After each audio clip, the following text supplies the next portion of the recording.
John Deere tractor मधले असे दोन फीचर्स जे आजपर्यंत कुणालाही कळालेच नाहीत। एक, पॉवर रिव्हर्सर टेक्नॉलॉजी। याच्यामध्ये स्टीअरिंगच्या शेजारी रिव्हर्स आणि फॉरवर्ड करण्यासाठी एक लिव्हर येतो, तो एका बोटाने देखील सरकवता येतो। दोन इलेक्ट्रिकल कंट्रोलरच्या मदतीने ट्रॅक्टर पुढे किंवा मागे घेता येतो, ते सुद्धा बिना क्लचचं पेडल दाबता। याची क्लच पूर्णतः ऑइल मध्ये बुडवलेली असते। याला 5 वर्ष किंवा 5000 तासांची वॉरंटी देखील मिळते। क्लच खराब होत नाही। यात 12 फॉरवर्ड आणि 12 रिव्हर्स गिअर मिळतात।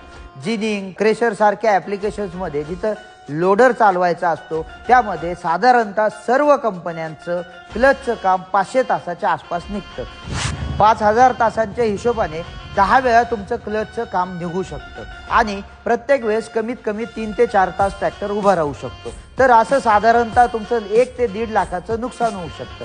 जर ते टाळायचं असेल तर तुम्ही पॉवर रिव्हर्सर घेतला पाहिजे। दुसरं फीचर वेट क्लच किंवा परमा क्लच। याच्यामध्ये पॉवर रिव्हर्सर प्रमाणे सगळं काही सेम येतं, फक्त हातामधला रिव्हर्स फॉरवर्डचा स्विच येत नाही। शेतकऱ्यांसाठी हे दोन्ही फीचर खूप फायदेशीर होऊ शकतात।